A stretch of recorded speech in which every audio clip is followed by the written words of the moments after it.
അസ്സലാമു അലൈക്കും വറഹ്മത്തുള്ളാഹി വബറകാതുഹു. ഹലോ ഫ്രണ്ട്സ്, എല്ലാവർക്കും പ്രവാചക ചരിത്രത്തിലേക്ക് സ്വാഗതം. ഇബ്രാഹിം നബി അലൈഹിസ്സലാം ജനങ്ങളോട് വർഷങ്ങളോളം അള്ളാഹുവിനെ ആരാധിക്കാൻ പ്രസംഗിച്ചു. ബാബിലോണിൽ ഒരു പുരുഷനും സ്ത്രീയും ഒഴികെ ആരും അദ്ദേഹം പറയുന്നത് ശ്രദ്ധിക്കാൻ തയ്യാറായിരുന്നില്ല.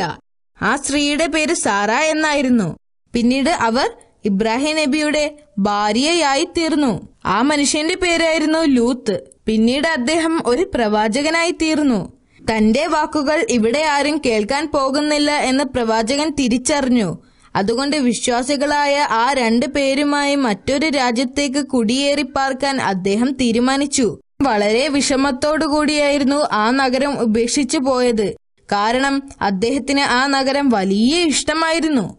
പക്ഷേ കൂടുതൽ ആളുകളിലേക്ക് അള്ളാഹുവിന്റെ സന്ദേശം പ്രചരിപ്പിക്കുന്നതിനു വേണ്ടി അദ്ദേഹത്തിന് ബാബിലോൺ വിട്ടു പോകേണ്ടി വന്നു. അവർ 3 പേരും മരുഭൂമിയിലൂടെ അവരുടെ യാത്ര ആരംഭിച്ചു. സിറിയ, ഫലസ്തീൻ, ഈജിപ്ത് എന്നിവിടങ്ങളിലൂടെ അവർ സഞ്ചരിച്ചു. ജനങ്ങളോട് അള്ളാഹുവിനെ വിളിച്ച് പ്രാർത്ഥിക്കാൻ ആവശ്യപ്പെട്ടു. വഴിയിൽ കണ്ടെത്താവുന്ന ദരിദ്രരെ എല്ലാം അവർ സഹായിച്ചു. അവർ കാരണം ഒത്തിരി പേർ സന്തുഷ്ടരായി. കുറെ ആളുകൾ അള്ളാഹുവിൽ വിശ്വസിച്ചു. ഇതിനിടയിൽ അവർ ചാവുകടലിൽ എത്തിയപ്പോൾ ലൂത്ത് നബി അവിടെ തങ്ങുവാൻ തീരുമാനിച്ചു. കാരണം അവിടെയുള്ള നാട്ടുകാർക്കിടയിൽ അള്ളാഹുവിന്റെ സന്ദേശങ്ങൾ പ്രചരിപ്പിക്കുന്നതിനായിരുന്നു അത് നല്ല ആശയമായി ഇബ്രാഹിം നബിക്ക് തോന്നുകയും അദ്ദേഹത്തെ ആശീർവദിക്കുകയും ചെയ്തു.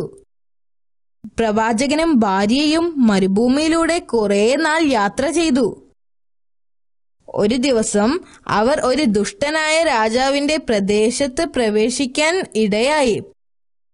സാറ വളരെ സുന്ദരിയായിരുന്നു. അവരുടെ സൗന്ദര്യത്തെക്കുറിച്ച് ആളുകൾ സംസാരിച്ചിരുന്നു. ദുഷ്ടനായ രാജാവ് പ്രവാചകന്റെ സുന്ദരിയായ ഭാര്യയെക്കുറിച്ച് അറിഞ്ഞു. അവളെ സ്വീകരിക്കാൻ അവൻ ആഗ്രഹിച്ചു. അതുകൊണ്ട് പ്രവാചകനെ കൊണ്ടുവരാൻ തന്റെ പടയാളികളിൽ ഒരാളെ അവൻ അയച്ചു. പടയാളികൾ രാജാവിന്റെ മുമ്പിൽ ആ പ്രവാചകനെ കൊണ്ടുവന്നു. നിങ്ങളുടെ കൂടെയുള്ള സ്ത്രീ ആരാണ്? രാജാവ് ചോദിച്ചു. പ്രവാചകൻ തന്റെ സഹോദരിയാണെന്ന് പറഞ്ഞു. കാരണം ഇല്ലെങ്കിൽ തന്നെ കൊന്ന് സാറയെ ഇവർ കൊണ്ടുപോകുമെന്ന് ഭയന്നു. സാറയെ രാജസദസ്സിലേക്ക് കൊണ്ടുവരാൻ ദുഷ്ടനായ രാജാവ് പ്രവാചകനോട് കൽപ്പിച്ചു. അവരെ പരിചയപ്പെടാൻ തനിക്ക് ആഗ്രഹമുണ്ടെന്നും കൊട്ടാരത്തിലെ എല്ലാവരും അവരുടെ സൗന്ദര്യത്തെക്കുറിച്ചാണ് സംസാരിക്കുന്നത് എന്നും രാജാവ് പ്രവാചകനോട് പറഞ്ഞു. പ്രവാചകന് മറ്റു വഴികളൊന്നുമില്ലായിരുന്നു. അദ്ദേഹം തന്റെ ഭാര്യയോട് പോയി പറഞ്ഞു, രാജാവ് നിന്നെ കാണാൻ ആവശ്യപ്പെട്ടിട്ടുണ്ട്. എന്നാൽ അവിടെ ചെല്ലുമ്പോൾ നീ എന്റെ ഭാര്യയാണെന്ന് പറയരുത്. നീ എന്റെ സഹോദരിയാണെന്നാണ് ഞാൻ പറഞ്ഞിട്ടുള്ളത്. പ്രവാചകൻ ഭാര്യയുമായി കൊട്ടാരത്തിലേക്ക് പോയി. എന്നാൽ സാറ രാജാവിന്റെ അടുക്കൽ എത്തിയപ്പോൾ രാജാവ് സാറയുടെ സൗന്ദര്യം കണ്ട് മതിമറന്നു.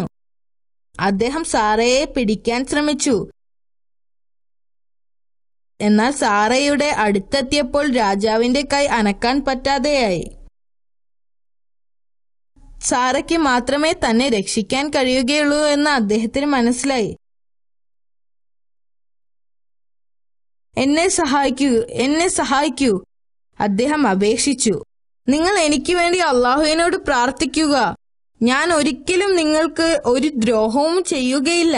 സാറ അള്ളാഹുവിനോട് പ്രാർത്ഥിച്ചപ്പോൾ ദുഷ്ടനായ രാജാവിന്റെ കൈകൾ സുഖം പ്രാപിച്ചു. വീണ്ടും സാറയെ കണ്ട് മതിമറന്ന രാജാവ് വീണ്ടും അവരെ കയറിപ്പിടിക്കാൻ ശ്രമിച്ചു. വീണ്ടും അവന്റെ കൈകൾ അനങ്ങാതായി. എന്നോട് ക്ഷമിക്കണം, ദുഷ്ടനായ രാജാവ് വീണ്ടും സാറയോട് അപേക്ഷിച്ചു. നിങ്ങൾ എനിക്ക് വേണ്ടി അള്ളാഹുവിനോട് പ്രാർത്ഥിക്കുക. ഞാൻ ഒരിക്കലും ഒരു ദ്രോഹവും വരുത്തുകയില്ല. എന്നോട് ക്ഷമിക്കണം. സാറ വളരെ ദയാലുവായിരുന്നതിനാൽ അവൾ വീണ്ടും അള്ളാഹുവിനോട് പ്രാർത്ഥിച്ചു. ഇത്തവണ അള്ളാഹു അവന്റെ കൈകളെ സ്വതന്ത്രമാക്കി. സാറ ഒരു സാധാരണ സ്ത്രീയല്ലെന്ന് അദ്ദേഹം മനസ്സിലാക്കി.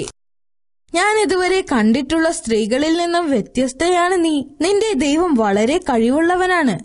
രാജാവ് പറഞ്ഞു, ഞാൻ നിനക്കൊരു ചെറിയ സമ്മാനം തരാൻ ആഗ്രഹിക്കുന്നു. ദയവ് ചെയ്ത് അത് സ്വീകരിക്കണം. അതെന്റെ അടിമകളിൽ ഒരാളായ ഹാജറ എന്ന അടിമ സ്ത്രീയാണ്. അവർ നിന്റെ വീട്ടുജോലികളിൽ സഹായിക്കും. രാജാവ് പറഞ്ഞു.